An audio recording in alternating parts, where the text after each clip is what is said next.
How are you on that? I am a psycho, and I love hearing my own voice in the thing. I'm like, oh, it's just like... It's melodious. Yeah, it's melodious. It's like I'm singing. Why doesn't everybody like this? It's like it's not like I'm singing. It's like Celine Dion is singing. Yeah. Well, people. I feel like people do say you are kind of the Celine Dion of the Berlin comedy scene. Yes, I'm glad that I started that rumor early on. Celine Dion, Dion, before Dijon mustard. before anyone knew who I really was, and so now that's kind of stuck to me. There's just like some myth that kind of floats around me. That myth. I think of it as more of a magic than a myth. But, potato. Well, thank you for coming on the Spaghetti Spaghetti. Spaghetti Spaghetti. Tomato? On spaghetti. We're going to put the tomato on the spaghetti. Spaghetti. Spaghetti Pescetti. All right. All Are right. we rolling? This is all going to be on the podcast. All right, this great. Is, Good. It's all. We're podcasting. This is us podcasting. We're in a park because my wife is sick, and so we're like with no studio day, so we came to the park. Right. With the full setup. The park is healthy, so we were allowed to be here at on a good day for the park. The park is the park is a little bit moody, but a little bit moody. There are some old people in it. And so that kind of sets the tone for the whole park, unfortunately. It's true. And there's also children, which it's kind of both ends of the spectrum of bad, Yeah. And children on the spectrum. So that's that's another dimension of spectrums here that we're working with. Spectrums here in the park. All right. Well, so can we start by introduce you can introduce yourself maybe. Okay, sure. Yeah. Well, I'm Sofia. My real name is Sofia. Are you sure you want to admit that on the podcast? Yeah. I can edit that out. Yeah, no. I can admit it verbally. It just can't be searchable. Mm-hmm. Yet, because I just haven't figured out how I want to handle this whole stalker situation. But Can we talk about the stalker situation after I introduce myself? Okay. So my name is Sofia. I'm known as the Celine Dion of the Berlin comedy scene. It's true. And you're really a Canadian treasure. Okay, so you did a bad intro for yourself. So my guest this week is Sophia May. Sophia. Edit that. Sophia Stevenson. Nobody, but it's hard to go back now, isn't it? You're never gonna be able to relearn it. I kind of feel like you should keep it as a stage name. It's a good. Sophia May has a nice ring to it. Really, I feel like it's missing all the syllables. It's missing. It doesn't have enough syllables. I'm like Stevenson. It needs 2 more syllables. It's like but May. I don't think you want more syllables. You want less syllables. Think less so? is more. Like Kevin Hart, Joe Chris Rock, Schmo, Joe Schmo. Yeah. I don't know. As someone who's always had, because you're a monosyllab. You have a monosyllabic name. You've been slapped with a monosyllabic name. That sounds like name. a slur. Yeah. You're Let's not get monoslavic, okay? I have a lot of monoslavic listeners, and I just want to appreciate all of them for supporting the podcast. Well, you know how they got that name, monosyllabic, is that they were the only slave they were at one time they were the only slave in your life, the one and only, your true slave. So joining me this week is the Celine Dion of the Berlin comedy scene, Sofia Stevenson. Sofia is originally from the States. We're both American. She's the first proud American I've ever met in Europe, which I find very inspiring. She's a comedian, an aspiring she's an open mic comedian with me here in Berlin. Thanks for clarifying that, Patrick. And that means she is not getting paid often. None of in us fact, are. very To infrequently. be fair, no one here is getting paid. Well, then I don't know why you had to specify that I'm just an open micer. I just wanted to take you down. I wanted to kind of knock you off kilter a little bit to start. You know? Right. Throw her off her game. Exactly. It's a classic neg scenario. It's like saying I fucked your wife right before a fight. Yeah. Right before you fuck. Right before you fight Mike Tyson, I fucked your wife. What? Yeah. That's I mean, Yeah. I don't know if I would go with wife. I would say tiger if it was Tyson. I think that would shock him a little bit more. I fucked your tiger. I fucked your but tiger. you do agree that I'm Tyson in this scenario. Yes. Okay. Yeah. As long You as we're do- in agreement. As long as we're in agreement Yeah. that I get to be like Okay. Tyson. Oh yeah, those are some very Tasty yummy ears. looking ears you've got there, Patrick. Um, Yummy. But thank you for coming on the Patchats podcast, Parkcast number 2. I've been wanting to do this for so long. I know I'm sure this is big for you as an open mic comedian. This is my big break. This I'm is hoping. this is the big break that you've been waiting for. But I feel like we want to. Let's talk about the stalker. Can we start with the stalker? All right. Let's start with the stalker. Yeah, I feel like we've always got to get that out of the way first, Yeah. so that people understand where I'm coming from, Mhm. why I can't use my real name. Where should I begin? Well, is it like the show You on Netflix? I haven't. I'll comment on this. I haven't watched the show You because I'm so spooked because I have a real stalker, so I can't enjoy Calling stalker. I can't enjoy stalker entertainment because for me it's too real. which is very sad. I know he's taken it's- so much from me. Yeah. I also think it's very fun that you consider being stalked spooky, like it's a haunting, like it's a cute haunting. You're Well- like, ooh, this crazy man is following me. What was that? Spooky. Did you just hear something? Yeah. Is that a poltergeist, or is it someone mentally unwell? Why did that child just spin its head 360 degrees? Yeah. Oh my God, he's here. Yeah. They're here. Well, he's a spooky guy. He's Okay. really spooky. I think that your stalking adjectives will be decided by how spooky your stalker is. Mine is Mhm. really spooky. Like, Okay, he's very mentally ill. that's pretty spooky. And he thinks that I'm his best friend. Oof. And he also thinks so here's in a nutshell, here's what Okay. happened. So a few years ago, I lived in the Middle East for a few years. Okay. And do you not actually know the full story? I don't. I've never heard it. You mentioned Okay. it. I watched you on Paris's podcast, and you just casually mentioned that you had a stalker, and then you guys never got into it. And I immediately was like, "That's gonna be the first thing that we talk about on my podcast." Because I loved you, Like- and I'm like, I love a good stalking story. Right. I've stalked a few people for fun. No, I'm just kidding. That's okay. You can joke about Yeah. it, obviously. Yeah. If I can joke about it, anyone can. Yeah. But I have Um, to say, my stalking wasn't so spooky. I was kind of going for more of a playful stalking. Like, oh, Just jumping out from behind a tree, boo! yeah. At people who didn't even You're know having who a you great were. hair day. Yeah, you're right. Yeah, And then I you just stalk pop you with back. compliments. I write on your mirror in lipstick. I love that outfit. Yeah. Okay. Jennifer, pink is a great color on you. Because you do know her yeah. name. Yeah, exactly. Of course. Um. So you were in the Middle East. Mistake number one. Okay. No, I'm yeah. kidding. No, that is right. Like, if I trace back my steps, I'm like, where did it all go wrong? the border of the Middle East. That's where Yeah. it starts. Mhm. So I lived in Palestine and Jordan for 2 years.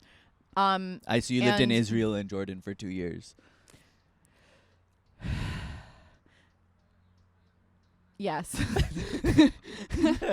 I've forgotten my place. I'm just kidding. I obviously I believe in a one-state solution, and it's Palestine. No, I'm just Yeah. kidding. Anyways, no. So you lived in Palestine and Jordan, two kind of very different ends of the spectrum of the Middle East. Like Jordan is kind of one of the safest, right? Like, No. God, no. Well, it's all relative. It's all relative. Okay, so my experience in Palestine was that it was like safe as pie. It was the safest place I've ever been, and it's because of the people there. Now, the Israeli presence there is really scary. Like it's like it'll scare your pants off. Like it's like a haunting. It's like a pretty poltergeist. spooky. It's pretty spooky. It's like being in a haunted house and you have to stay the whole night. Otherwise, and you don't know if get the house to is going to inherit. explode. Yeah, you're not gonna inherit your uncle's money, and like you have to. And you don't know if the house is gonna explode, or like if a bunch of ghosts are gonna like pry the door open and hold your child at gunpoint. Throw you out of your house and then unhaunt it with their presence. Yeah. Yeah. Exactly, unhaunted. But because in Palestine, it's so small. There's only like a finite number of families collectively. Everyone knows each other, and so there's a really high level of accountability there. So in the Middle East, in Middle Eastern culture, your reputation is really important. It is absolutely vital for your survival. I didn't know Taylor Swift was Middle Eastern. Did I just quote her? She had a bad reputation. She did.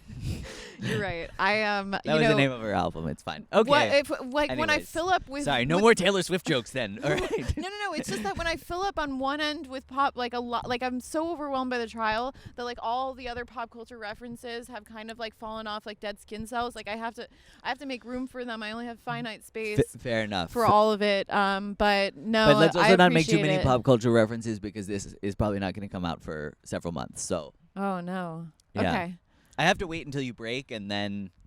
We'll talk about that which is eternal. Yeah, only. exactly. So you're in Palestine. In Palestine, in Middle Eastern culture, there's your reputation is very important, and there's a lot of accountability. So Right, there's 'cause a safety with that. Yeah, because you can be exiled from the community, like really exiled. And so you really can't behave in a way that would shame your family because that'll be it for them. So Yeah. people are far more careful with their public behavior.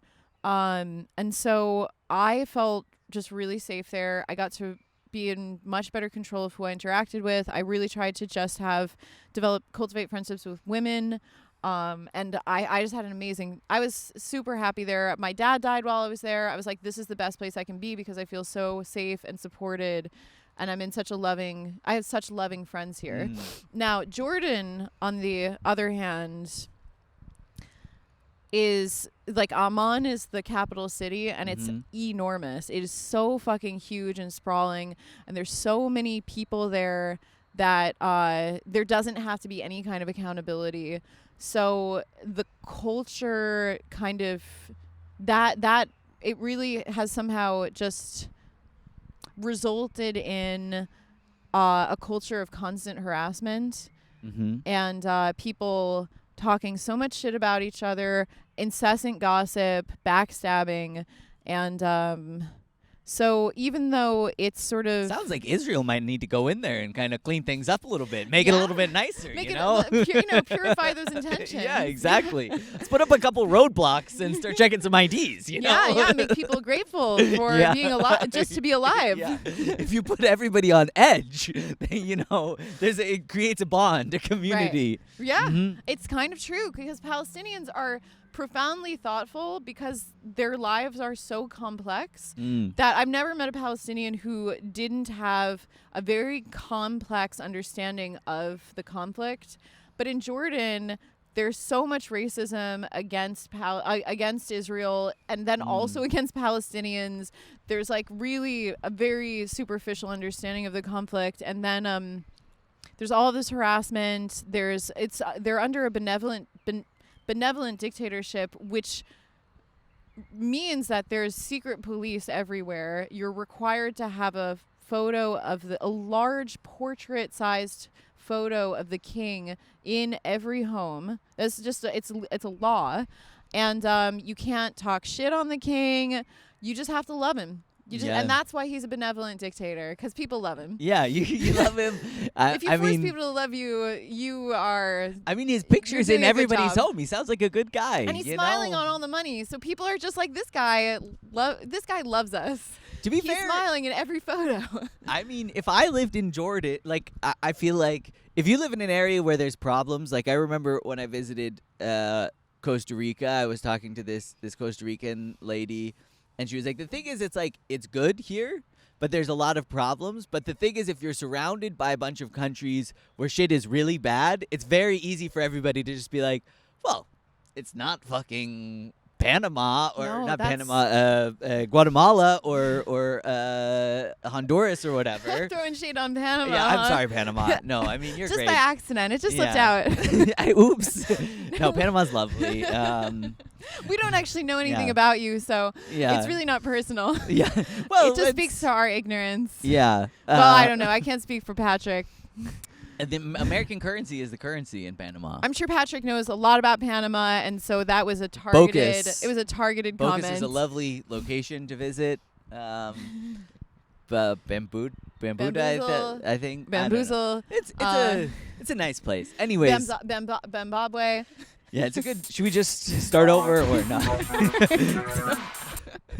So yeah. But so there's the king and so this is the thing I wanted to ask you about, because you mentioned the racism thing. And I thought that would be something fun to talk about on my comedy podcast. Racism is pretty fun to talk about. Racism is a fun topic.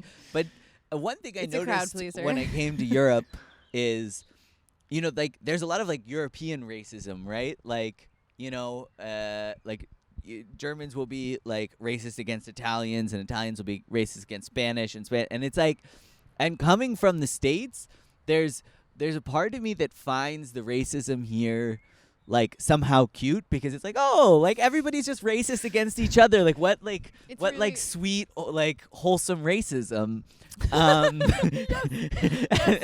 Yes. As opposed to this like kind of like one-way racism in the States, obviously, Right. It gives you kind of perspective that everyone's got some kind of like historical beef with some like someone who's like their neighbor. Exactly. And so you can see how kind of arbitrary racism is.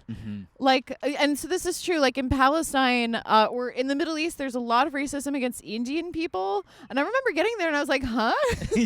What? Why? Like, we don't like Indian people? That's silly. Yeah. You guys are silly. Because you guys both look, you both, there's a... I mean, they do look different, but it is kind of just like, Good save. But no. yeah, but no, but you're right. But to us, of course, everybody Yeah. looks the same who's not white. But it is kind of silly. Like, I don't have any of those framework. Like in America, we don't pay much attention to. I mean, like actually, Indians actually have quite an esteemed reputation in the U.S. Like there are just many. Indian immigrants with very high status jobs, and they've been very successful. Yeah, and like very high assimilation success. So like when I was there, I was like, huh? Indians? Yeah. What? I think that they're just fine. What do you mean? Like, where did you even get that from? That's so weird. And yeah, so who else has something? Oh, but then Afghanis love Indians. They love them. Really? And that's because there was some kind of India helped Afghanistan in recent history in a fucking huge way. Okay. But all Middle Easterners hate Pakistanis. That they unite. They are all united on that front. And what about? And that's also just totally like, huh? Really? You just pull that out of a like? Where did you pull? And what about is like, because what made me think of it is when you were like, oh, they're racist against Palestinians and Israelis. And I was like, oh, that's interesting because it's like, how could you're like Right. you're like against both parties. You're like, Yeah. well, Palestinians are trash, but Israelis are like also like crap or something. Yeah. Right. This is really a funny one because it's like they hate. So like in Syria, there were like genocides against Palestinians. Like this has happened actually in many regions of the Middle East that Palestinians have been Oppressed. very oppressed. But there's still this kind of collective hatred towards Israel for oppressing Palestine, and they're like, that was our thing. Yeah. You can't take our thing. Those are our people to oppress. You can't just be oppressing our people. No. Back off, son. Yeah. We got here first. But It's kind of like with your like, if I mean I don't have a sibling, so I don't know, but I feel like siblings always have that thing where it's like at school, if a kid is like bullying their sibling, they'll stand up for him, but then they still beat the shit out of their sibling whenever they get yes, home. that's absolutely Yeah. right. It's like I can talk shit about my mom, but no one else can. Yeah, exactly. No, it's like that. So they're very sort of protective of the, they're theoretically protective of Palestine, and they feel united as a front, and they feel that Israel, has this terrible, threatening stronghold over the whole region, which it does. But then on the other hand, I mean, there's a lot of kind of tribalistic mentality in the Middle East, which, of course there is everywhere, but I mean, especially like just thinking about. Also, by the way, I dated like a lot of Middle Eastern men straight out of the Middle East because I lived there. Don't for so brag long. or whatever. Well, I'm just trying to. You're just trying to say that you're speaking I'm from just a trying to semi say place of that authority. I'm very nuanced on this topic. And attractive and to Middle Eastern men, sensitive, apparently. and they're attracted to me. Yeah. And It's a two-way street. yeah, this is a two-way street. So my own experience with it is that I think that people, the people that I've encountered who have very strong feelings, where they also they actually will like say that they stand up for Palestinians, but then you just see the actions of these states and how Palestinians are kind of treated in reality, because they're refugees all over the Middle East, and it's not good. Yeah. So it's kind of like, Yeah. It's know. you're not putting your money You know. where your mouth is. yeah, you're putting your mouth Where the money where is. the Palestinian where the is. yeah. Okay. Well, actually, Spooky. strike that, But- reverse it. You're putting your mouth where the Sofia is. That's more accurate for Middle Eastern And that's men. how you speak from a place of authority about About Middle Eastern culture politics. and politics. Yeah.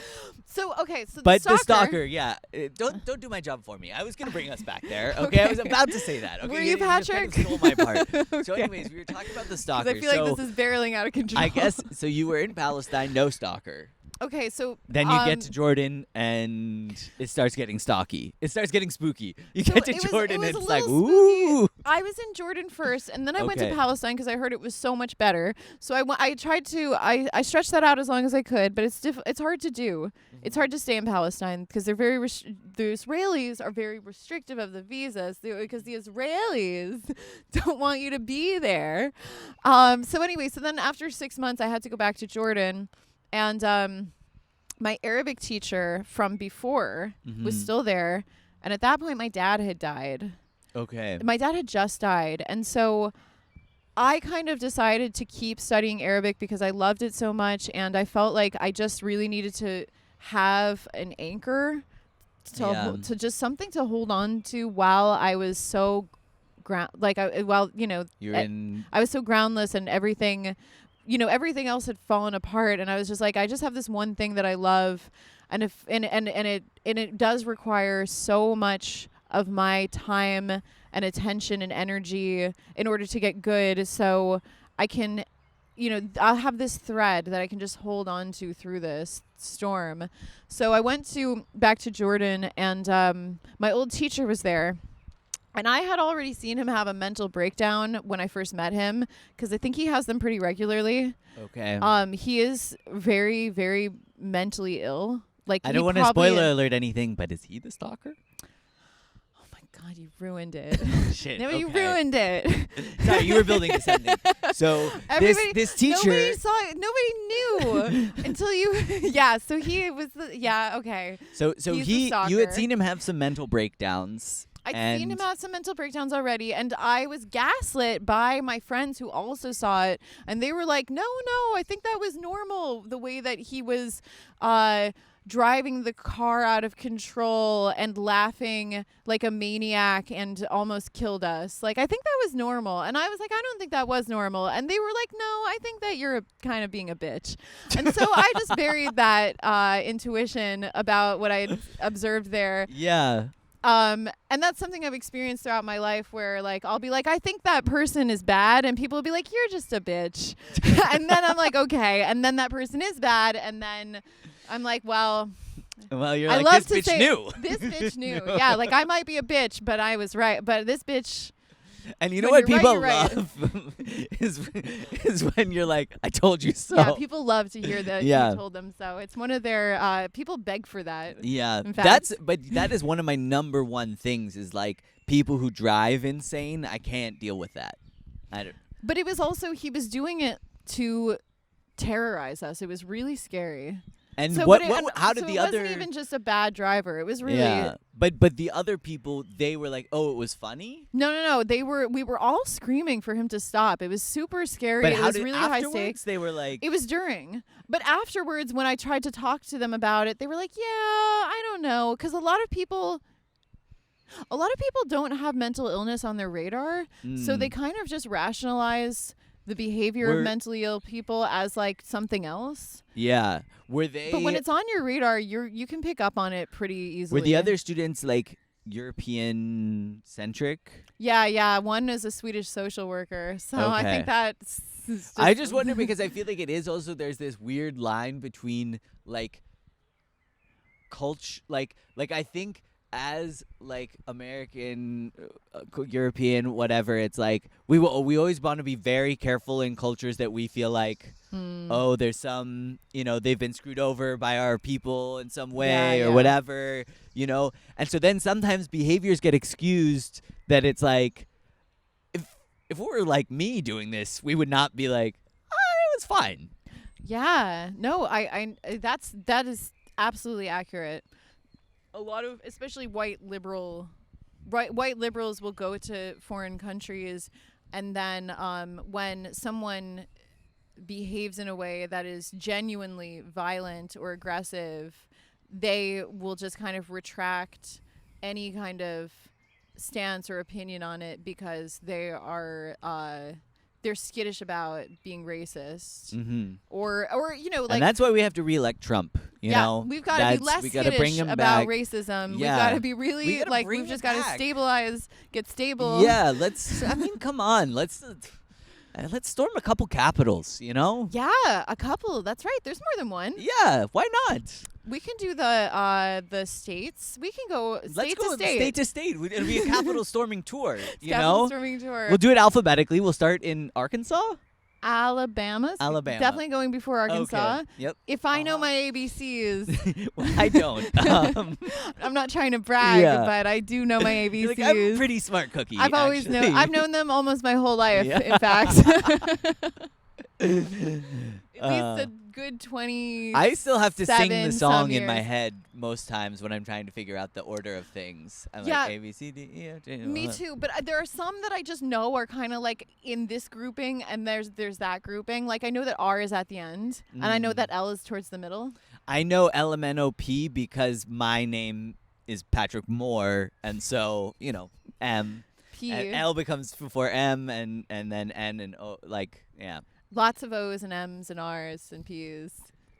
So anyways, your stalker, he was unwell from the start. And whenever you write your name, you have to choose it from the lineup. You have to, it's like, okay, fuck, where's the P again? Yeah. Oh, damn it. Okay, it's over here. I forgot. Okay, but I found it. It's just when I'm cutting just out the in time. magazine letters, like it's the ABC ABC Weekly. Yeah, it's it's just like what's in the alphabet this week? Yeah.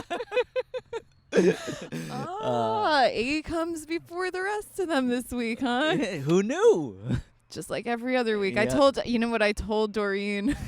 I was like, I bet you next week they're going to put A in front. I think they're again. going to do that. They're going to lead with the A. They always lead with the A. And it's like, Why? You know what's crazy? It's arbitrary. Could have been any letter at the beginning.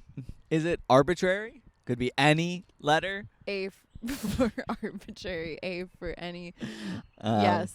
Yeah. It could have been P at the beginning. Can you imagine that? And how much that would have changed your life if P had been the first letter. P, But- A, B, C, D. But P, it also B, could have C, been. D, E, F. Now, how did they come up with that?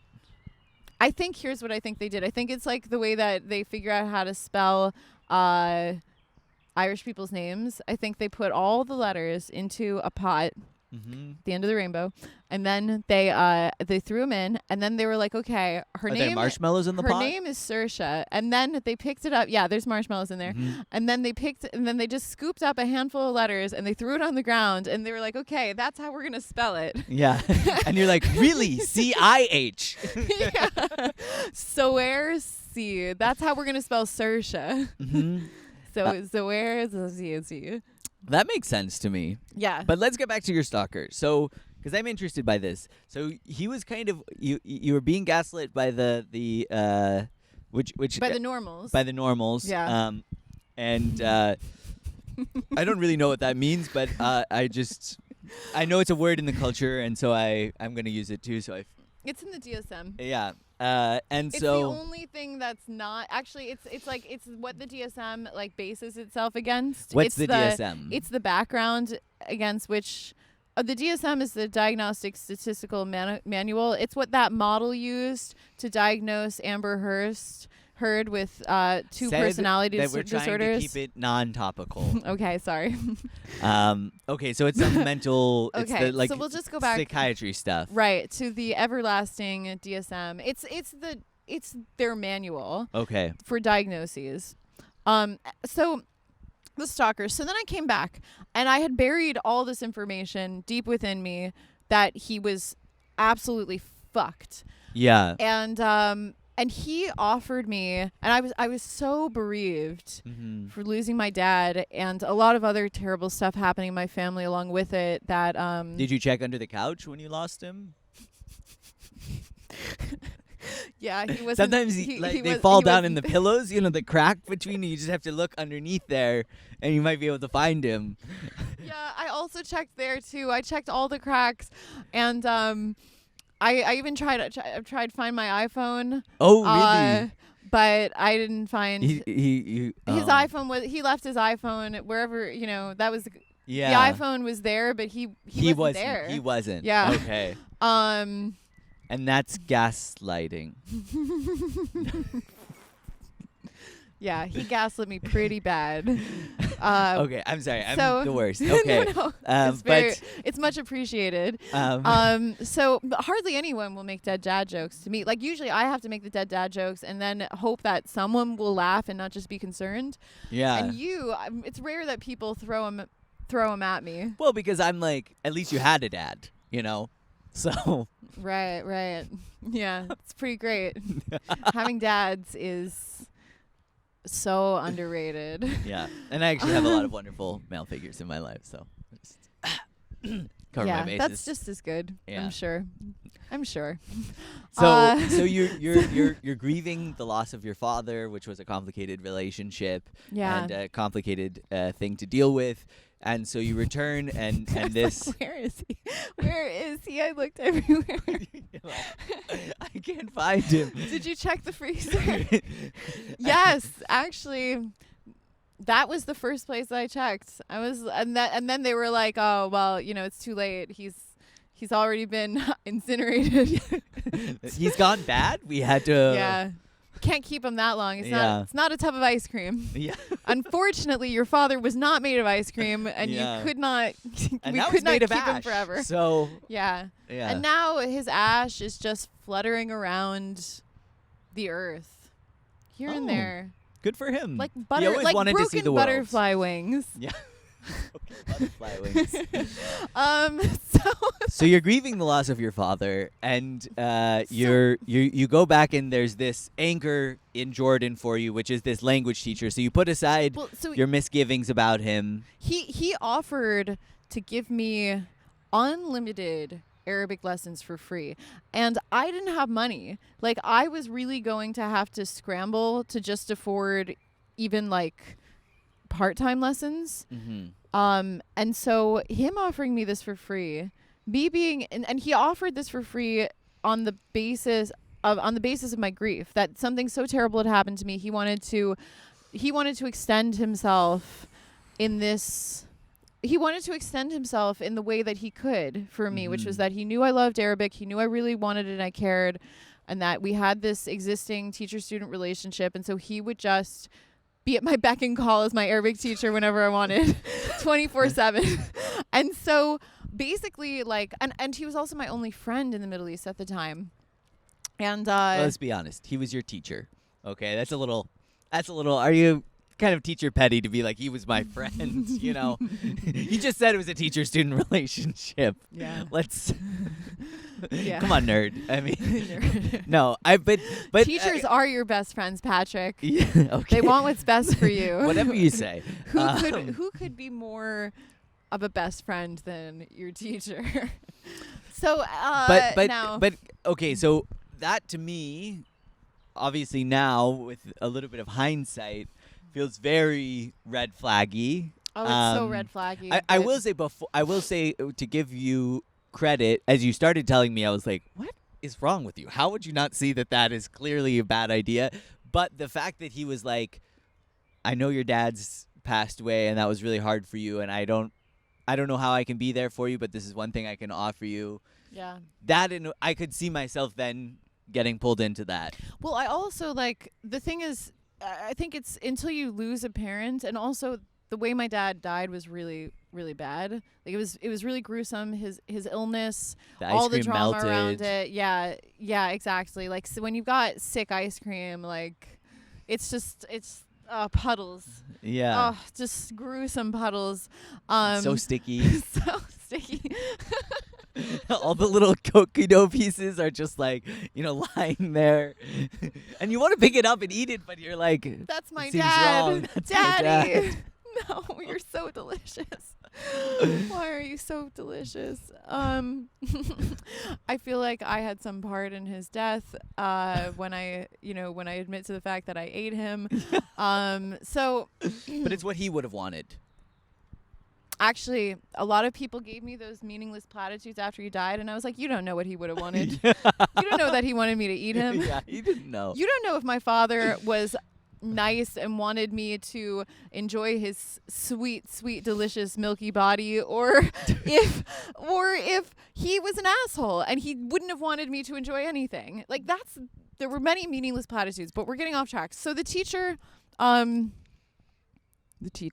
So he the teacher who became the stalker. The teacher who became the stalker, who became the best friend through stalking. So he offered me this, and so what I was gonna say is that when you lose a parent, and also if you lose a parent in the context that I did, like, the grief is really it's otherworldly. Like, everything went black in my life, and it was like I was so incredibly vulnerable. It was like a baby with no skin. Like, think about how vulnerable a regular baby is, and then take all its skin off, flay it, and see how not fillet, flay. Flay, right. Flavor flay it. Yeah, favor fillet it. And then like, think about how vulnerable that is, and that's what I felt like. And anyone offered me anything, I just, like, I couldn't not take it, because I was so kind of dependent, and I kind of had no one in that at that time, because my whole family I don't really have a relationship with my family, so they didn't support me at all through my grief, so I was really alone. And I just wanted to, sorry to cut in, but I just wanted to say that I just wanted to make another joke about your dad being well, no, I wanted to be sincere for a minute and just say that I can really relate to what you're talking about, because I lost my phone. a couple of months ago, and it was really hard because I had a lot of photos on there and stuff. A baby. Yeah, it was pretty dark for me. My family didn't come to my support, didn't come to my aid or anything, and no one was. Yeah, and people offer me these platitudes like you can buy another phone and all this kind of stuff, but it's, they don't get it. Your phone would have wanted you to be happy right now. So you were in this intense moment of grief, and I just couldn't be rational. And I also used to have worse boundaries. And this was 4.5 years ago, this is 4.5 years ago. So in my timeline of growth, that is a pretty long time. Mm-hmm. Like a lot has changed about my boundaries since then. But anyway, so what happened is I saw him every day, and he would tutor me for like 8. This is why I speak fluent Arabic. You speak fluent Arabic? I knew you studied it, but you're fluent in Arabic. I'm fluent. I'm not mother tongue, but I can have a conversation about almost anything. Like when I, brush up on my vocab about almost anything with almost anyone, provided their accent their dialect isn't too distinctive and different. But yeah, that's my level. But the reason I can do that is because every single day we met up at least 8 hours, and he would just drill me. Not sexual. He would drill me. It's still funny though. And so it would just be like I would start saying something, ew, a bug. I smushed it. Ew. In my fingers. So you drilled it. Anyway, so he would just drill you, but okay. It was like the level of it was like I would say like I'd start a sentence and then I would make a mistake, and then he would be like start over from the beginning, and then I would say I would start a sentence and then I would make a mistake, and he'd be like fuck you, go back. I'd start a sentence and make a mistake, and then I would keep going. Sounds like till I made another mistake and then just go back. You had to go all the way back to the beginning. So the grammar became so fixed in my it was so amazing that he was giving this to me, but at the same time I had to give him something back. And you want to know what that was? Is it rhyme with sussy? No. I thought you were gonna come up with something better than that. Yeah. Well, me too. I was like, am I gonna find it? I was like, I'm not gonna find it. All right. I'll go with rhymes with.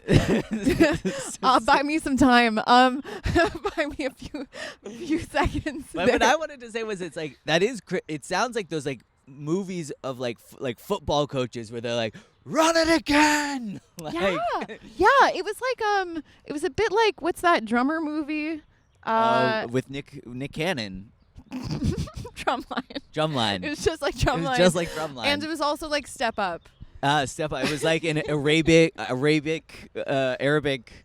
Step Up. Yeah, Arabic Step Up. So what did you want back that if it wasn't Sissy? Well, so I didn't realize this. It took me. So also, let me just tell you that the whole relationship only took place over the span of 3 months. So in the beginning, when he tutored me in Jordan, it was 1 month, and then I went to Palestine. I come back.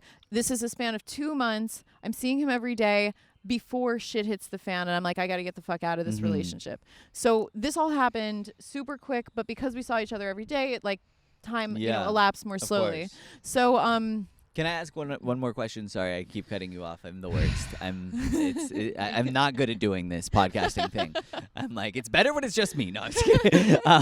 No, but were you thinking, like, if you're seeing each other every day, like, whatever, however many hours, 6-8 hours a day, are you thinking to yourself, like, how is this guy making money if he's spending all of his time? That's the thing. He wasn't making any money, and even he had other students. People requested his services because he was an amazing Arabic teacher, and he would turn them down because he was deeply mentally ill. So he lived with his parents. Everyone lives with their parents in the Middle East until they get married. So he lived with his parents. So he didn't really need that much money, but he does still need money. Like, he really does, and he needs to contribute to his family. But because he's so mentally ill, he just had no interest. And part of it was the obsession with me, but the other thing was just being so kind of off that he would just disappear for months and not do anything, and just like, as far as I know, just lie in his room with the lights out for like a month at a time. And so he was turning down people, so he was running out of money, and it was hard for me too, because I didn't want to lose my Arabic teacher to other students. To be quite honest, I was really attached. I was like, this is the only thing I have. Yeah. And so I mean, you didn't even have any skin. You were a filleted baby, so yeah, he was my skin. he was your skin. You could call Arabic my skin at the time. And nothing. Let's proceed. Let's move on. So what did he want from you? So he desperately needed physical human contact. And so because he was also kind of my friend, and I was grieving so heavily, like every session, like within every 8-hour span, I would break down and sob at least once for about 45 minutes. Because this was only just like weeks after my dad died. Yeah. And I was really crushed, and I would just crumble mid-session for some, I don't know, just obviously. Yeah. And so he would hold me, like hug me, Mm-hmm. and I would just cry. And he was actually really very empathic and good with me. Like I would say something like, I don't know how I'm gonna get through this, and he would say, you don't have to know how, you just have to do it. And I was like, wow, that's actually really, yeah, it's really deep. that's and the right thing to say, actually. It is. And he would just let me be as sad as I was, whereas everyone else in my life would just be like, tuck that in. That is obscene. That's making me uncomfortable. Yeah, it's making me uncomfortable. And he was like, do it again. Yeah, pretty much. Yeah. Yeah. I mean, so that's what I kind of didn't put it together right away. But so sometimes he would like even put me on his lap and just wrap his arms around me and just let me sob. And because I was such a baby, such a fucking baby, I I appreciated A skinless that. baby. Yeah.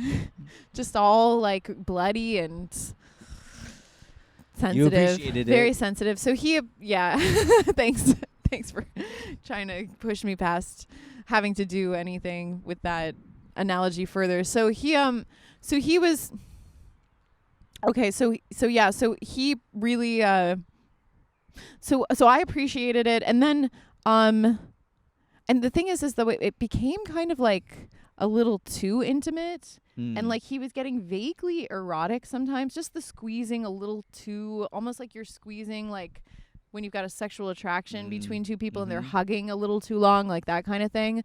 But because I was so weak and I just didn't, I kind of just like let it happen. And then one day he told me, after I sobbed for about an hour about my dad, he was like, "Can I tell you something?" And I was like, "Yeah, of course." And he was like, "Okay, well, this is really, really deeply personal, and I don't know what I would do if you told me that this wasn't okay, but I want to share something with you that's really important to me. I feel like I have to tell you." And I was like this is like not verbatim, but this is essentially what he said. And I was just like, "Yeah, sure, what?" And he was like, "Well, whenever I hold you when you're crying, I have an erection. Is that okay with you?" And it was, and the way that he had framed it before, like I didn't do such a good job framing it, but the way he had framed it before was kind of like, if you say that this isn't okay, like it will hurt my pride so much that this will all be over. Like it was one of those kinds of moments where like I realized like what I say now, like everything is it's gonna change. It's gonna change everything if I'll lose my only friend at this time. I'll lose my Arabic teacher. I'll lose my free lessons. I'll lose everything. The only stable thing that I've got going at this cataclysmic time in my life if I tell him this isn't okay, which it wasn't. It was deeply disturbing to know that while I was grieving my father, he was getting off, and that was his fetish. And so I said, "It's okay." And then we went on business as usual.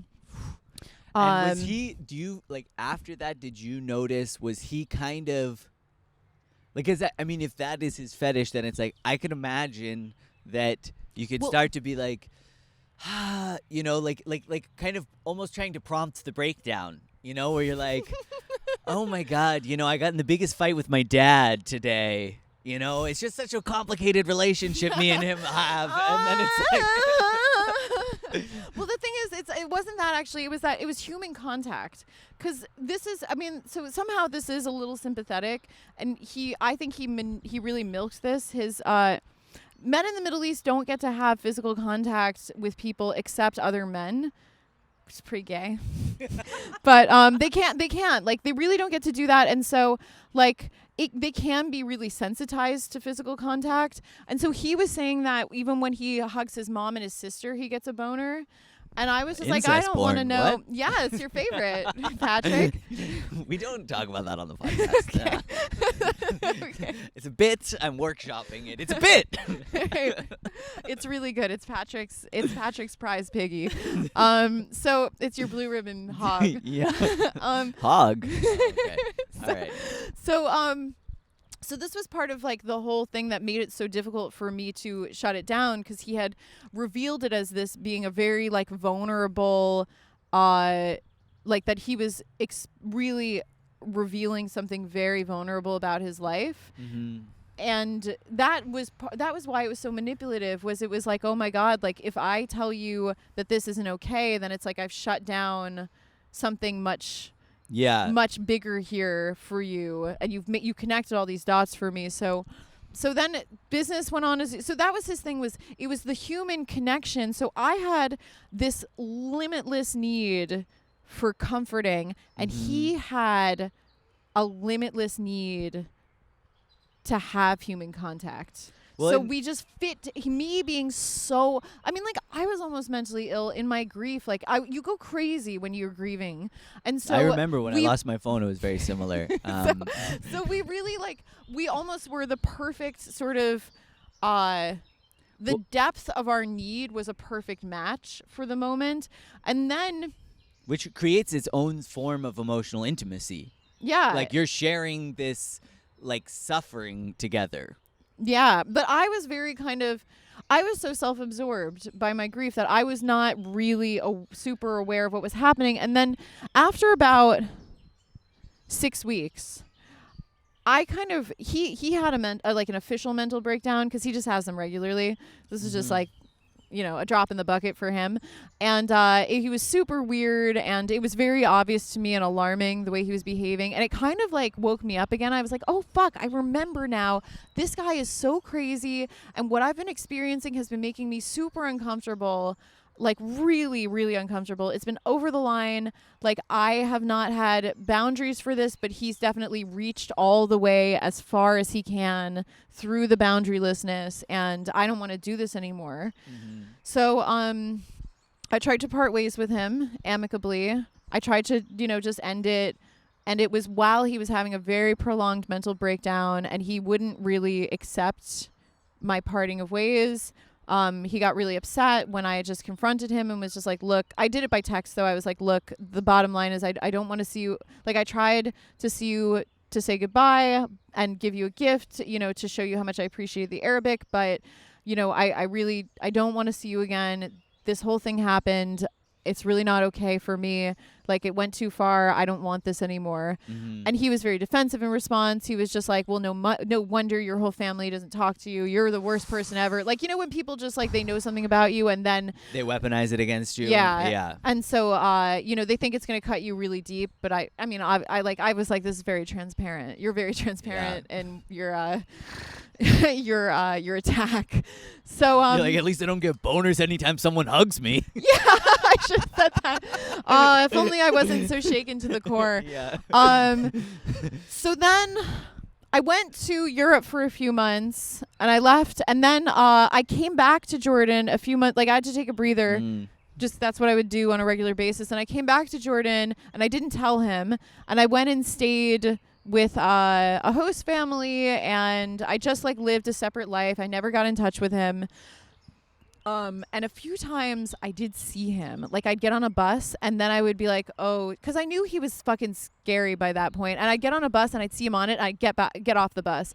And then I went and saw him in a shopping mall, and I just ran. That is kind of insane too, though, right? Like it's a huge isn't it like, I mean, it's not the equivalent of like New York City, but it's like if you're in a major metropolitan area, like I've never bumped into you anywhere in Berlin, not on purpose. You know what I mean? Like, Right. That's because I always stay like just a little further back. 6 feet behind Yeah. you, and I always hide when you look back.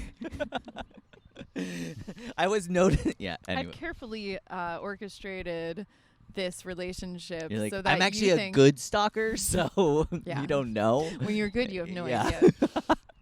You have no idea how good I am, Yeah. Patrick. I'm the Michael Jordan of stalking.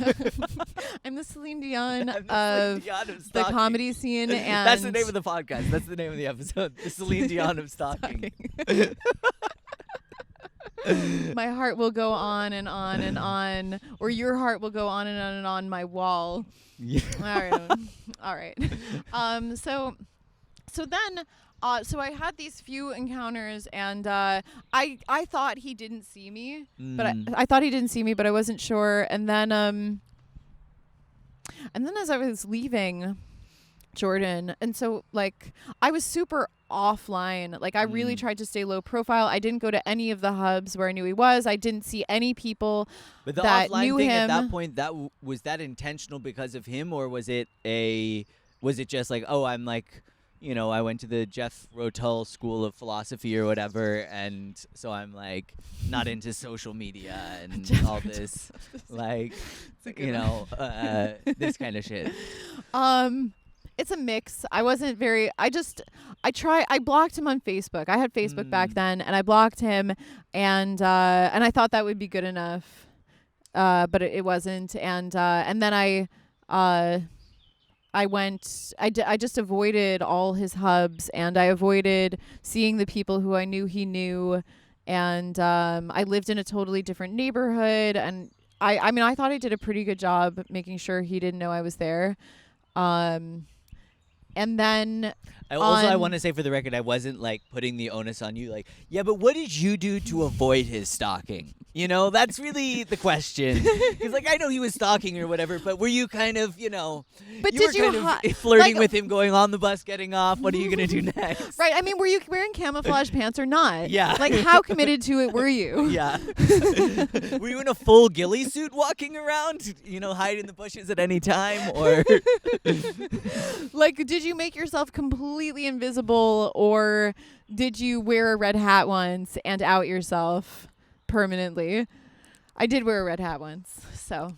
So it's a little bit. It's him, but I mean, you know, you accept some responsibility. I do take. I have to, you know, credit where credit's due. Yeah. I am the Celine Dion of being stalked, as they say.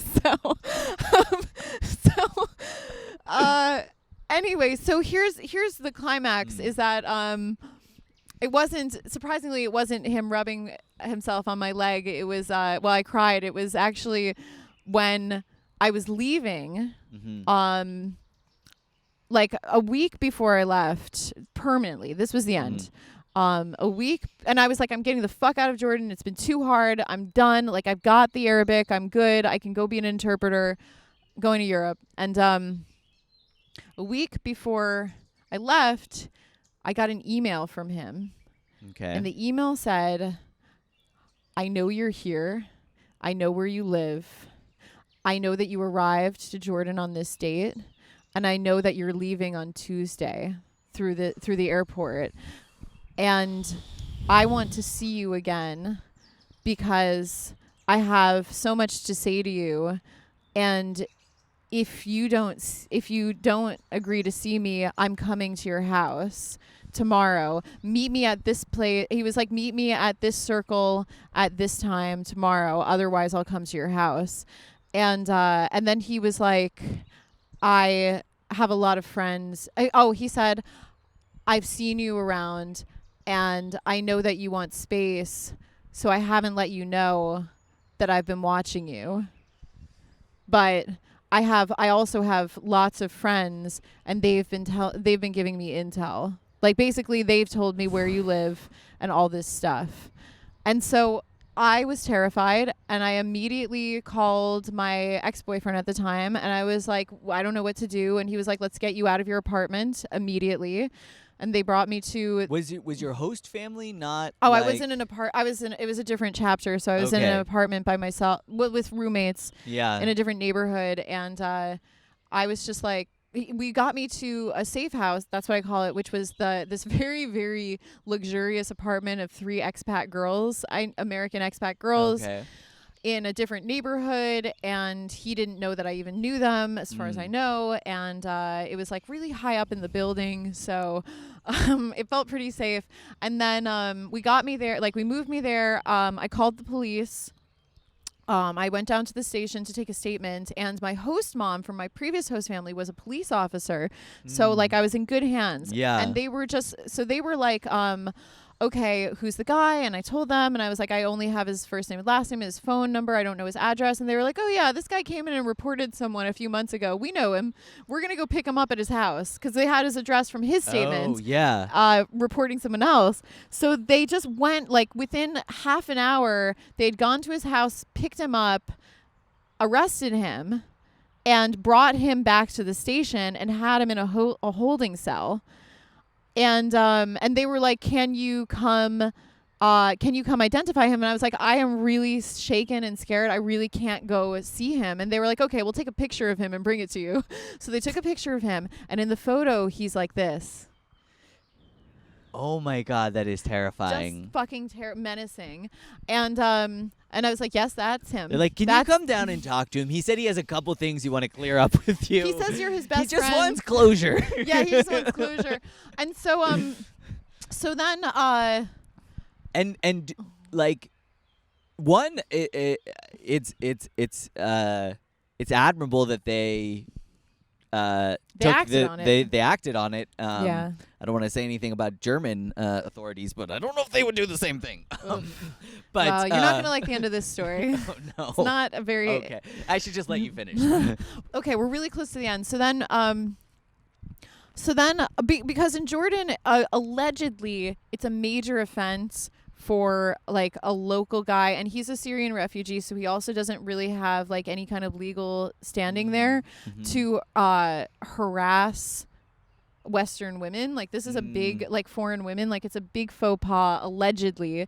And so everyone was telling me, like, oh, he's gonna go to jail forever, like, this is it for him, that's the end of his life. Everyone told me that, like my cop mom, my like, you know, people. And then and I was like kind of scared. I was like, he doesn't deserve that, but you know, I just want to be safe, and make sure that this guy doesn't hurt me.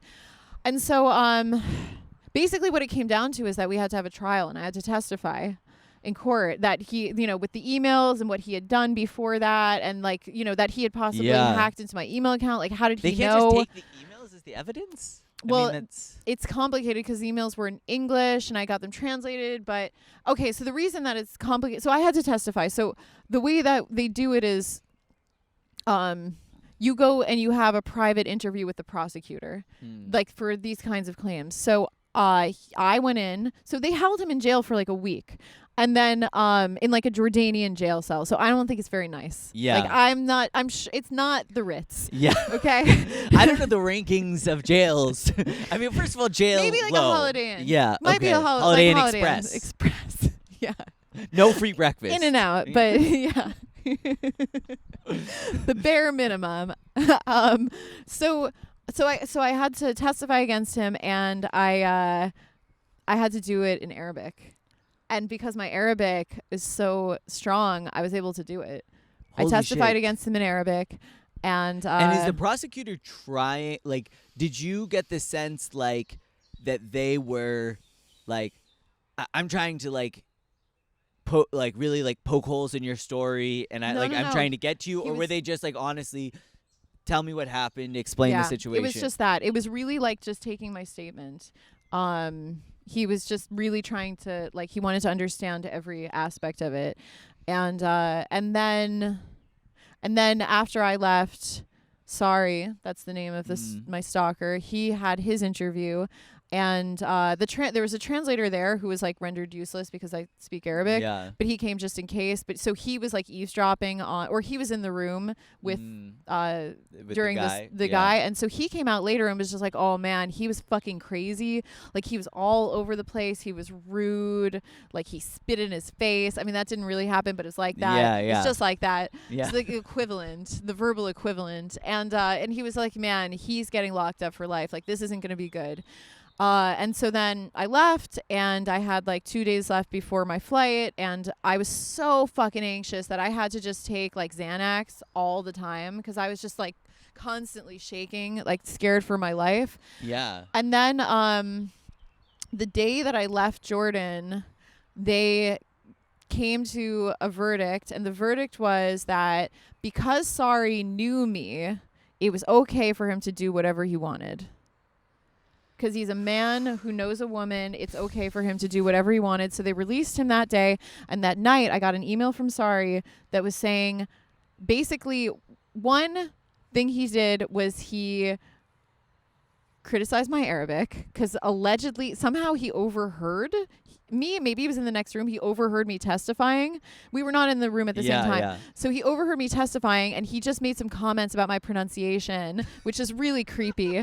But that's also, I'm sorry, but that is hilarious. It's pretty funny. Hey, I know you got me locked up for my stalking of you, and I was threatening you and telling you when I was going to leave. But let me just open with, your pronunciation of your nouns is fucked up. It's still fucked up. You got to work on that. Do it again. He was like, basically, his argument was like, you'll never be good at Arabic. It's been revealed. Like the truth has been laid bare because you pronounce kul as kul.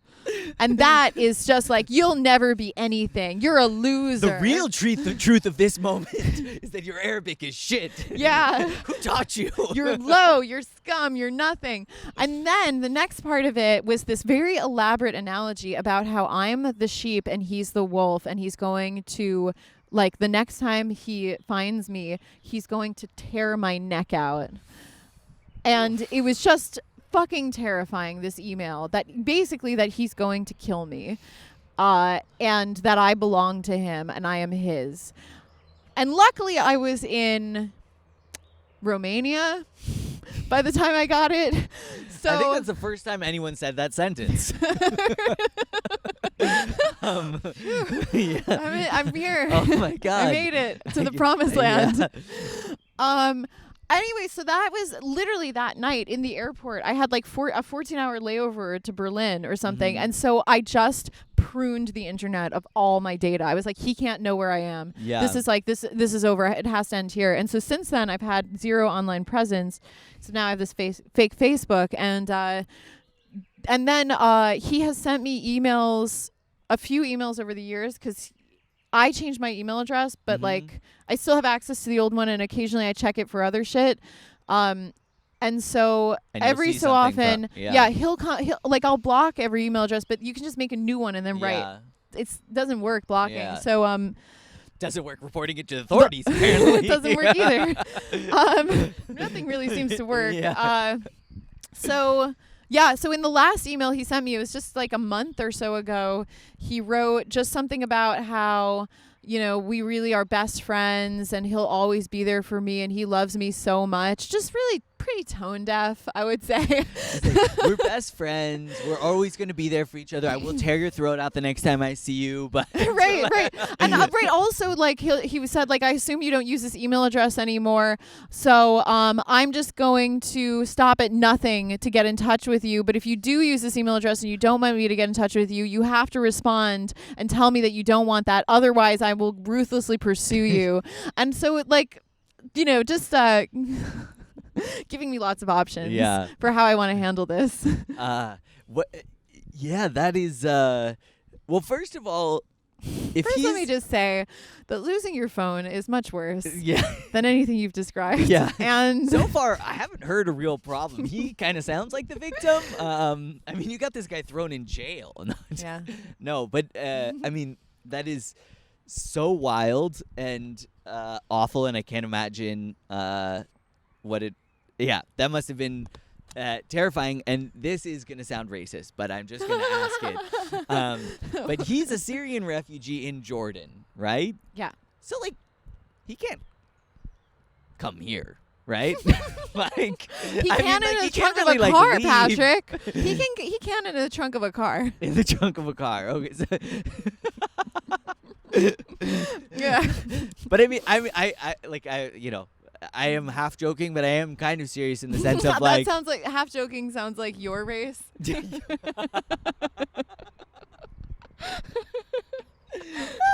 I'm half joking. I'm half joking, and half Irish. But I mean, like the threat, if he were like, if this had all happened in Sweden or something, would be kind of different, right? Because he would have more freedom. Sorry, if he had this been now Swedish, sounds like I'm just trying if he to had be been like, Swedish, it's not such a big deal. Right? He can't come He here. can't really come he here. can't come here. I mean, of course, you can never go there again, but right.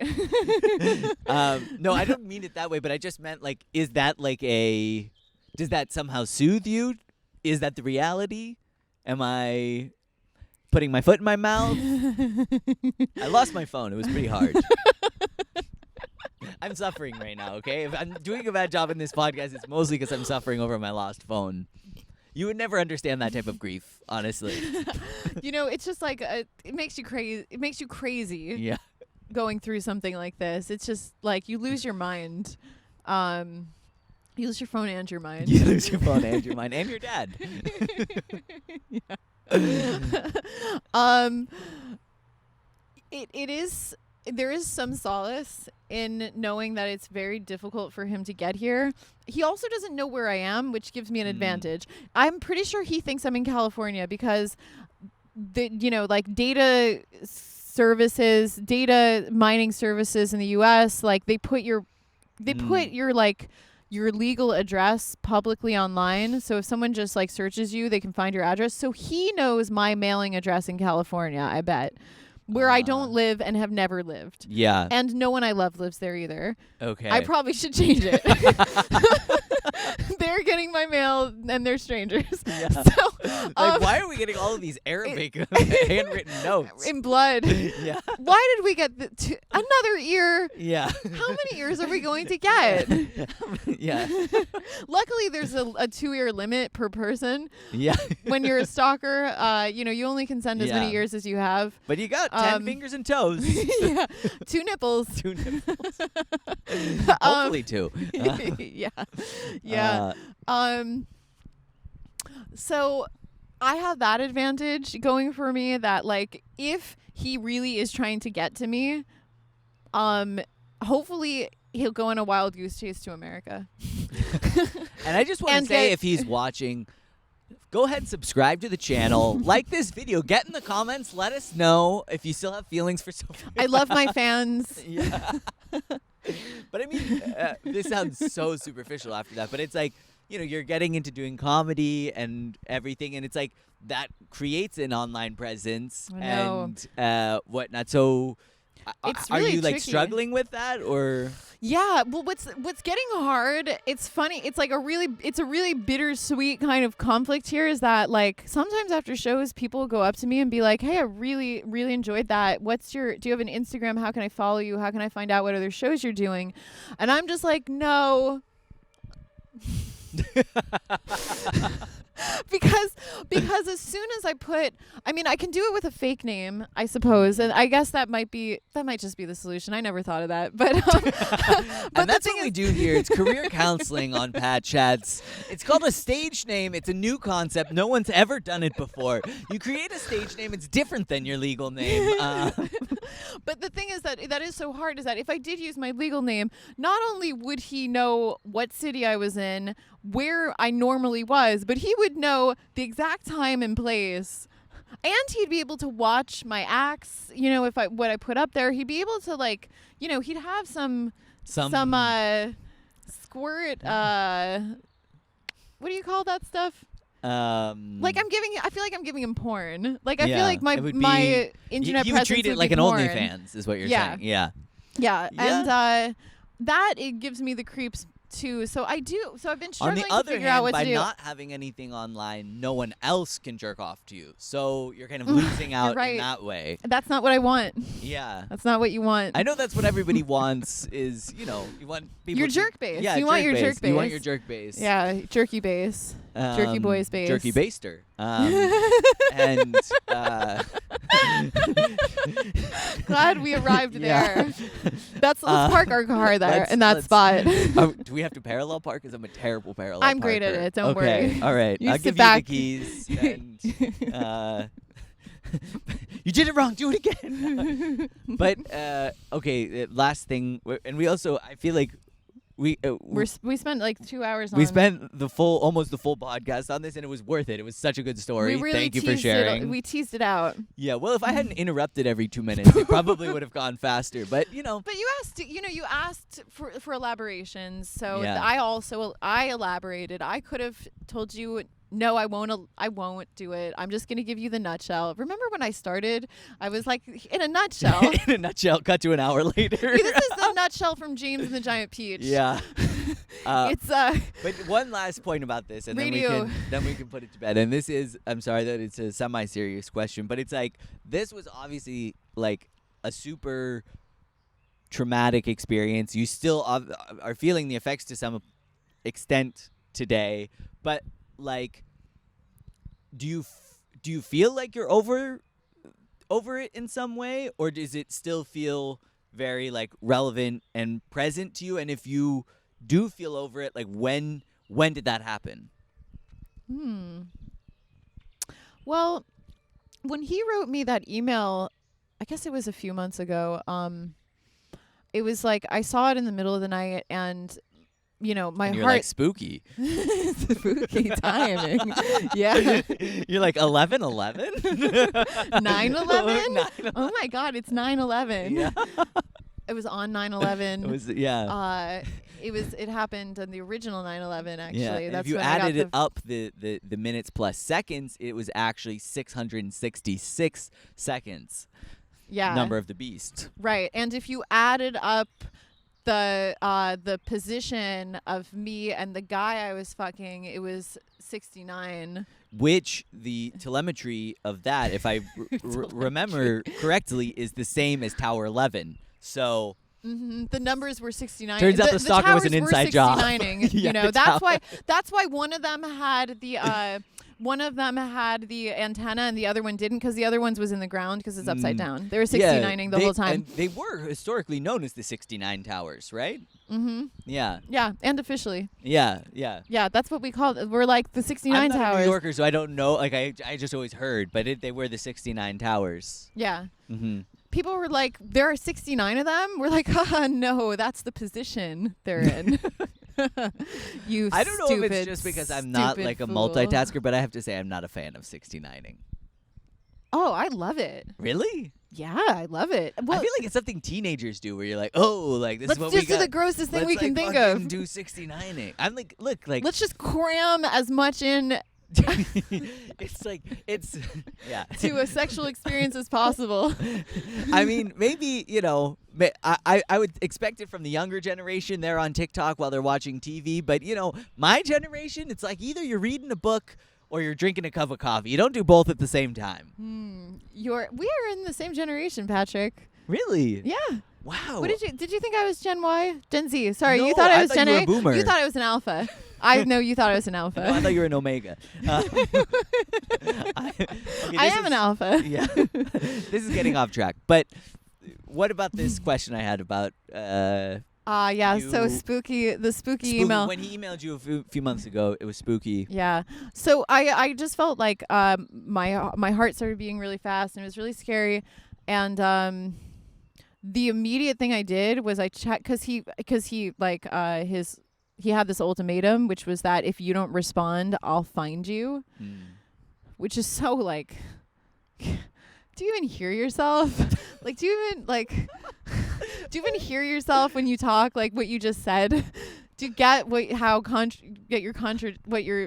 the messages you're sending there? So It's so funny how tone deaf these stalkers are. You know, it's just like, what are you doing? Just you know, you're relentless. I'm Yeah. like, my God, get a hobby.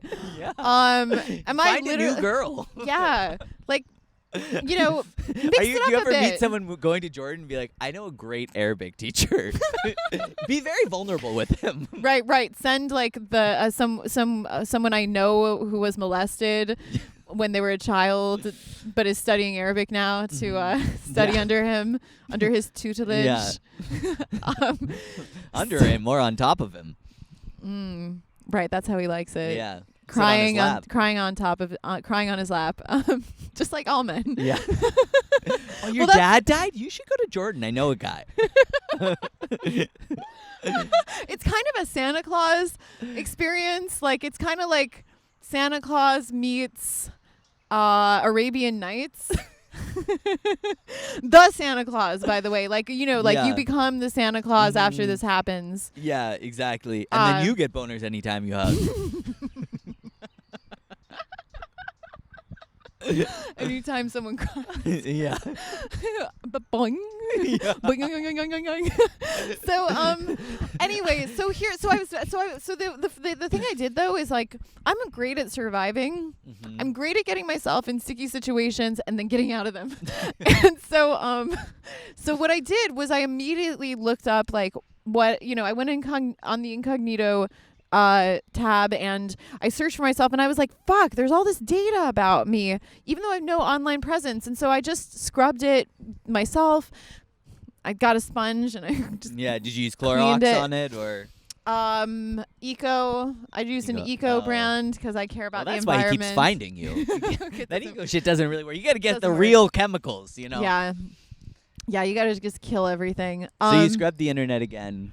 So you scrub the internet, and then I hired a service that actually probably is the same as the companies that are mining your data and selling it online. But what they do is they contact these businesses for you, and they get it all taken off. So I paid for a service to do this, and they just Maybe you do should this year get round. another service. You know, they go to Jordan, they bring a gun, you know. Yeah. They take care of this problem once and for all. We're gonna have to. It's called, instead of scrubbing out, it's snuffing out. It's Snuffing. We're gonna scrub him Yeah. out. We're gonna clean we're gonna wipe the floors with him. And I like to think that when you pay extra, they let you give some like last words, and you could say, mispronounce this. Sorry. I have a dark sense of humor. I don't think that was dark at all. Okay. It was. It was He's in, the abuser. In tone. We're allowed to joke It about was murdering in him. tone. Yeah. Yes. He's a tone-deaf stalker. We can joke about assassinating him. Yeah, I he's think so it's- tone deaf. That's his biggest offense. That's actually the most offensive part That's about so him is how offensive. tone-deaf he is. Yeah, I find that really. So you Just really hired this pushes my- service to scrub the internet of you. Yeah, and then the next day I was kind of okay. I was just Okay. like, okay, like let me just like look at the context. Like, he's there, I'm here. It's really hard for him to get here. He doesn't know where I am. He hasn't found me. Yeah. Like, I think it's really unlikely that he Syria. will. Yeah. I mean, his country was destroyed. How good is he at anything? Like, if he was so good at finding women he's obsessed with, would there have been a whole regime? Like, would Assad have been able to, like, completely destroy his country? I don't, am I mixing? Am I Well, connecting all the dots? Did I leave some out? I think you connected a few too many dots there. I think we got some extra dots. We accidentally let swept up a few let extra me also dots. tie a little bit of this together. Is that Mhm. I worked in the refugee crisis for years, and that's why I was learning Arabic, because I wanted to be an interpreter for refugees in Europe because I was so involved in this crisis. So I actually, now we've made a lot of jokes about this, and I should have prefaced it all with this, but it's the same way that I can make She's a jokes. good person. I'm a good person. I I'm loved not. them. I loved Syrians so much. And then I got And then you loved one a little too much, and you got a sticky problem on your hands. Sticky Wicket. Sticky wiki. Sticky Wiki. Um, So I think, and then, you know, although I will say that one of my boyfriends from Jordan, mhm. who isn't a refugee though, he always wanted to move to Berlin, and he's so pretty but so stupid, and he made it. And I found him on OkCupid, but I was like, I was swiping and he was there, and I was like, fuck, he's in my circle. Like, he's now here. And that really, it activated me, and I got really kind of like nervous. I was like, fuck, if he made it, could my stalker have made it? Like, anyone can make it, maybe. It is a different circumstance, but like it did freak me out. Yeah. But then I calmed down. I was like, they're not the same person. They're not the same circumstances. And sorry doesn't know that I'm here. Yeah. And is it too late now to say sorry? My biggest takeaway from that is you're on OkCupid. I mean, how old are you? OkCupid's really big in Leipzig. Is it? It's contemporary. Oh, okay. Huh. We're contemporaries. Are you also on Match.com or? I'm on JDate. Yeah.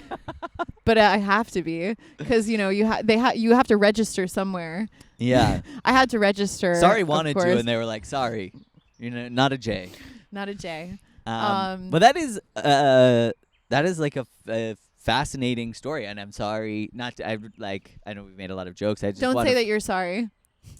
Say it. Just don't. Please don't pull off your Scooby-Doo mask.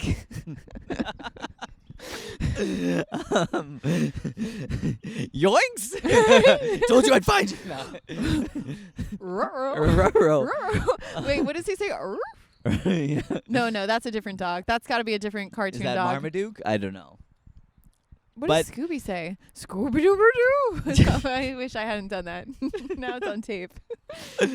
Well, okay. I normally, we talk a little bit about comedy. We've already gone so long. We could. How long have we been We've going? done like an hour and a half. Oof. So okay. I can stretch a little more, but I'm pretty hungry, as you know. Yeah. No, I really think we should try to wrap it up in the next couple of minutes. Okay.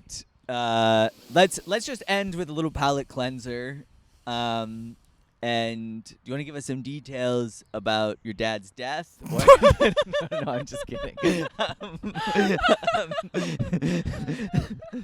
I really do appreciate you roasting me about his death, because nobody does it, and it really is an itch that needs to be scratched. Yeah. Because it's a dark spot. It's a dark corner that no one's, and it's got all the spiders in there and all the spider webs. So everybody's scared of I don't want to touch the spiders, but I like it when someone reaches in there, because no one, that's like the part of the cat that no one wants to touch, around its butt, but it really needs it. Yeah. It really needs to get pat right here a lot. Yeah. No, totally. Well, I just wanted to say, I know that you feel special because your dad's dead, but everybody's dad is gonna die. So that's what I like to tell people. Your dad's gonna die too. Oh yeah, no, it's definitely one of my guilty pleasures to kind of warn people that it's gonna be bad. They're like, it won't be that bad, right? I'm like, no, I'm not going to sugarcoat it for you. It's going to be worse than you think. Yeah, you're going to have a stalker at the end of it. I think that's what happens, right? That everybody, when an angel gets its wings, and desperate young woman gets a stalker. Yeah. No, okay. The real palate cleanser I wanted to ask you was about your comedy thing. I wanted to hear about your first open mic experience. Oh, I killed. You killed? I killed. Was it here in Berlin? It was a massacre, man. It was worse than what we did to the Native Americans. Well, so it was mostly disease then, or blankets. lots. No, but was it here in Berlin, or? It was in Berlin. Yeah, it was at Sunday Slips. Okay, so you went up at Sunday Slips, and what I think Rob was there that night, but I think he left. Rob was there, and I don't remember anyone else. And how did you find the mic, and what made you? Because I always think it's interesting, the step between knowing that you're I love comedy, I kind of want to try it, I kind of want to do it, and then that first one where you're oh fuck, here we go, cannonball. Cannonball, yeah. Well, actually, I wanted to do it my whole life, from 14. From the age of 14, I always wanted to do it. It's been my lifelong dream. So there was never a kind of wanting to do it. It was always this is all I ever wanted. Can I do it? Can I ever really do it? And just psyching myself up for it. And then 2 years ago, when I was 30, I went on a date with a guy who was in the German comedy scene here, and he was a stand-up comedian, and I literally had just not even figured that people could do it. I was like, normal people can't do it. I'd totally forgotten that there was any avenue towards this, and when I found out he could do it, I was like, fuck. Oh my God. This guy's not even that funny. He was really, so his stand-up's really bad, but his situational humor is sublime. It was really good. But he was like such a mess. Kind of the inverse of me. Yes. Yes. He was like your bizarro German counterpart. Yeah. So I realized that it was like something you could actually do. And then also it took me, when I was 18, I was like, okay, I graduated from high school. I'm ready to do it. I sat down. I tried to write comedy. I was like, I'm not funny. Somehow I can't, it doesn't translate into my hand. I can't do it. So I was like, okay, I guess I'll just be a regular writer. And then I went on to like be a regular writer and write serious stuff. And then when I was 30, like I just had enough kind of confidence that like once I tried to write jokes, they just started rolling out of me. And I was like, oh fuck, I might actually be able to really do this now.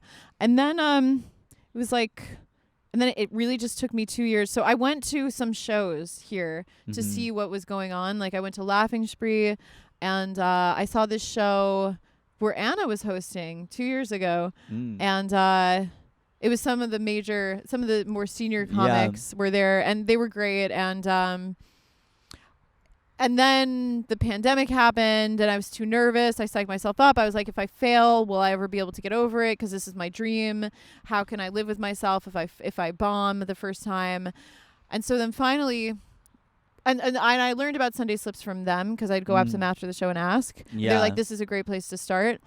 And then what happened, through years and years of being in therapy, I got to the point in myself in November of last year where I was like, I'll love myself no matter what happens to me. Just anything in the world. Like I fail, I fucking love myself. And it was happening all the time. I'd fail.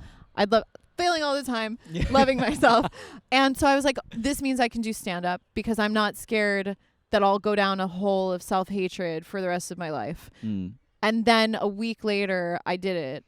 And I was just like, nothing's holding me back now. And then I did it 2 more times. Then I went to the US for a few months. And then when I came back, I was like, now every day. Oh, wow. And the first time, was it like, what, was it? It was like Celine Dion singing My Heart Must Go On. It was, just brought people to their knees. And you were like, this is it. Yeah. I was like, so it went so well, and I didn't expect. I was so nervous. I was so fucking out of my mind nervous. And then I got up there, and it felt perfectly natural to me. I was like, this is my home. Being on the stage, telling my own jokes. And I was fast. Like I went through my jokes. Like I had good pace. I even riffed. Like I couldn't believe it. I was like, I got this. This is it. I'm a total natural. I'll probably never fail. And so the next week I brought like 9 friends back to Sunday Slips. And I was like, I'm a natural. Like, I'm incredible at this. You guys gotta see me. You gotta check this out. It's pretty incredible. Yeah, you gotta get a load of this. And so I went up, and one big mistake was one of those friends is a guy I have a crush on. So this was a really big mistake. And then everything was slightly different than last. So I'll just start the soundbite over. Okay. Is it possible to cut this? I can cut this. Okay. So everything was a little slightly different. Like everything had been moved an inch to the left. And I was like, wait a second, what the fuck? Everything's a little different. So like one thing was that the MC was pretty bad that night. It was really like a disaster. Like it was like traumatic. Like we were all kind of like desperately sweating and just like everyone was miserable from the MC. And then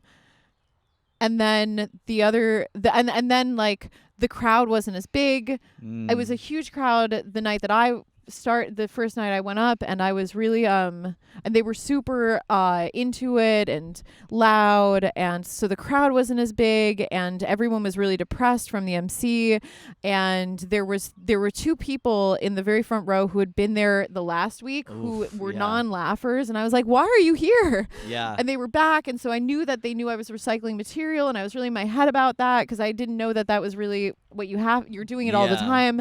And then there was the guy I had a crush on, and then all my friends. And I was just like, oh my God, they're going to see me doing the thing that's my lifelong dream, and I'm going to be bad at it. And that's the most embarrassing thing in the world. And then I just was really nervous and self-conscious. And so I didn't bomb at all, but I was stuttering. I was nervous. And it really, it was not a great experience. It was a very humbling experience. Yeah. I was like, I didn't know that it could be different than that first time. And so it really brought me down to earth. And now I never let friends come to my shows. Amen. And now I hate all my friends. I have to pee so badly, if you couldn't tell. But I couldn't tell. This has been lovely. Thank you so much for doing the podcast. Thanks for having me. This was great. Normally, I say, hey, plug your social media, but sorry. Well, if this comes out in a few months, I might have some social media to offer. It'll be probably Instagram handle Sophie Bubbles. Yep. Guessing that it's going to be a Sophie Bubbles. Name you want to go for? All right. That's my Instagram name. Does it have to be my stage name that I use on Instagram? Branding. Come on. I don't know how it works. I have to pee. So there will be some social media. If she has some social media, be in the description. If not, just find her, but not in a stalky way, at a comedy show in Berlin. Don't stalk me. Don't stalk her. I hate that. She hates stalkers. I hate it If you so are much. gonna stalk her, at least just don't be so. Be respectful. Make sure I don't ever find out about it. If you're going to take pictures, just don't put them on the internet. Just keep them on your wall with the eyes scratched out. That's fine. And don't act don't say something and be like, hey, you have to respond to this or I'm going to find, it's just. Don't be so pushy. Yeah, don't be so pushy. Just don't be a needy stalker. Yeah, don't be a needy stalker. Be a handsome stalker. If you're handsome, this doesn't apply to you. Yeah. If you have but if you think you're handsome, but you don't have any kind of verification, if life has taught you, if you've gotten a lot of feedback that you're handsome, then you probably are. But if you haven't, but you think you're handsome, that's nice. That's cool. But don't stalk me, even if you're handsome in your own way. Just don't stalk her. All right, this has been Patchats. Thank you so much. This was a lot of fun. But if you are handsome, do.